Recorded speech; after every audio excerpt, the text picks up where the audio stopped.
Yeah!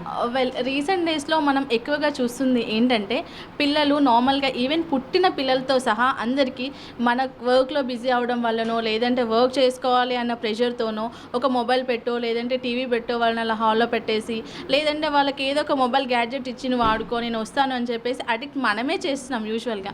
కానీ అది చాలా వర్స్ట్ థింగ్ యాక్చువల్లీ. అది చిన్న పిల్లల లైఫ్ మీద గానీ, వాళ్ళ లైఫ్ స్టైల్ మీద గానీ చాలా ఇంపాక్ట్ ఉంటది. ఎలా అంటే యూజువల్‌గా మనం చూసుకుంటే మన జనరేషన్‌లో గానీ, మనం ఎలా ఆడుకునేవాళ్ళం, బయటికెళ్ళి ఆడుకునేవాళ్ళం. దానివల్ల ఏమవుతదంటే ఫిజికల్ యాక్టివిటీ అనేది ఇంప్రూవ్ అయితది. మన మజిల్స్‌కి కూడా చాలా ఎక్సర్సైజెస్ అయితాయి. అండ్ మోర్ మనం యూజువల్‌గా చెప్తారు మదర్స్ ఏంటంటే మట్టిలో ఆడుకోవద్దు. కానీ మట్టిలో ఆడుకోవడం వల్ల కూడా చాలా గుడ్ బ్యాక్టీరియా అనేది ఉంటది.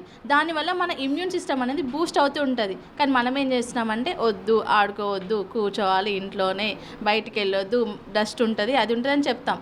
అది గుడ్ థింగ్ యాక్చువల్లీ. ఎందుకంటే పొల్యూషన్ దీనివల్ల మనం కన్సిడర్ చేసుకొని చెప్తాము. కానీ అది చాలా నెగిటివ్ ఇంపాక్ట్ అవుతుంది పిల్లలకి. ఎలా అంటే వాళ్ళ ఇమ్యూన్ సిస్టమ్ అనేది చాలా వీక్ అయిపోతది. Second thing addiction. దేని మీద కానీ వాళ్ళకి ఇంట్రెస్ట్ ఉండదు. ఏ పని చేసినా ఒక 5 మినిట్స్‌లో చేస్తారు, పక్కన పెట్టేస్తారు, వచ్చి మళ్ళీ ఫోన్ పట్టుకుంటారు. దానివల్ల ఐసైట్ ప్రాబ్లమ్ అవుతది, బ్రెయిన్‌లో డ్యామేజెస్ అవుతాయి, అండ్ ఫిజికల్ యాక్టివిటీ కూడా చాలా వరకి తగ్గిపోతది.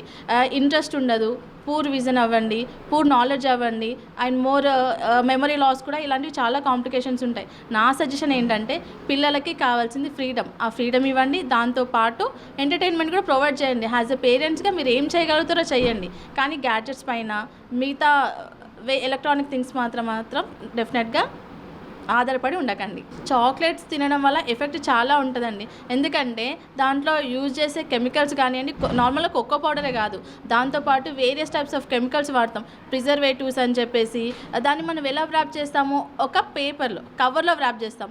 దానివల్ల ఏమవుతుందంటే దాన్ని స్టోర్ నుంచి వచ్చేటప్పుడు నార్మల్గానే ఉండొచ్చు, కాదనను.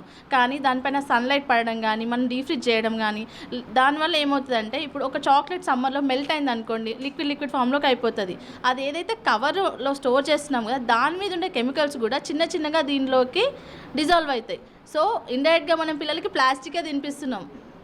అది ఇంకోటి చిన్నపిల్లలకు బయట స్నాక్స్ మామూలుగా ఇంట్లో ఏదైనా హెల్దీ ఫుడ్ మనం హోమ్ మేడ్ ఫుడ్గా ఏదైనా పెట్టుకోవచ్చు. నార్మల్గా చెప్పండి, ఒక చిన్న బ్లడ్ స్లైస్ని కట్ చేసి ఇస్తే పిల్లలు మిల్క్లో తినరు. అదే మీరు నీట్గా ఆవు నెయ్యి వేసి అటు ఇటు రోస్ట్ చేసి దానిపైన కొంచెం ఏదైనా కొంచెం స్పైసీనెస్గా యాడ్ చేసి ఇచ్చామనుకోండి, హ్యాపీగా తింటారు. లేదంటే బాయిల్డ్ ఎగ్ ఈజీగా తినరు. బాయిల్డ్ ఎగ్ని చిన్న స్లైసెస్గా కట్ చేసి ఫ్రూట్ సలాడ్ అన్నీ వేసి, ఫ్రూట్స్ ఉంటాయి కదా, మళ్ళీ టమాటో కానివ్వండి, కుకుంబర్ కానివ్వండి, క్యారెట్, ఇవన్నీ చిన్న ముక్కలుగా కలిపేసి కొంచెం పెప్పర్, కొంచెం సాల్ట్ వేసి మిక్స్ చేసి ఇచ్చామనుకోండి, అయిపోయింది సాలెడ్, తినేస్తారు పిల్లలు. బయట మనం ఇంట్లో ఎందుకు తినరంటే మనం వెరైటీ ఆఫ్ ఫుడ్స్ మనం ఇంట్లో ఇవ్వట్లేదు, దానివల్ల బయట ఫుడ్ అడిక్ట్ చేస్తారు. కానీ మన ఏదైతే పిల్లలకి ఇద్దాం అనుకుంటున్నామో ఆ ఫుడ్లోనే మీరు డిఫరెంట్ టైప్స్ ఆఫ్ ట్రై చేసి హెల్తీగా ఇవ్వగలిగితే ఈజీగా తింటారు. బయట ఫుడ్ అయితే అవాయిడ్ చేయాలి. ఎందుకంటే మనము ఇంత ఏజ్డ్ పర్సన్స్లో అయినా కానీ యంగ్స్టర్స్లో మనకే బయట ఫుడ్కి చాలా అడ్వర్స్ ఎఫెక్ట్స్ ఉంటున్నాయి. కల్తీ నూనె, కల్తీ పిండి కానివ్వండి, ఏదైనా కానీ కంప్లీట్ కల్తీ అయిపోయింది. ఒకప్పుడు 100 ఏళ్ళు బతికేవాళ్ళు, మనకు వచ్చేసరికి 60 ఏళ్ళు ఎక్కువైపోయినాయి. ఎందుకు? పొల్యూషన్, మన లైఫ్ స్టైల్, సోమరితనం కూడా అంతే లేజీ అయిపోయినాం. ఇన్స్టెంట్గా దొరికే వాటి మీద రిలే అవుతున్నాం మనం అందరం. ఆ ఇన్స్టెంట్ థింగ్స్ ఎంత ఇన్స్టెంట్గా వస్తాయో మనకు తెచ్చే జబ్బులు కానివ్వండి, లేదంటే వ్యాధులు కానివ్వండి, అంతే ఇన్స్టెంట్గా తీసుకొస్తాయి. ఆ ఇన్స్టెంట్ని పక్కన పెట్టి కొంచెం టైం తీసుకొని మనకు నచ్చింది మనం చేసుకోగలిగితే మన లైఫ్ కూడా బాగుంటుంది, హెల్త్ కూడా బాగుంటుంది. Please subscribe Saira media channel. Hi everybody, this is Kiriti Damaraju. Like, share and subscribe to Saira TV. Oh, Saira!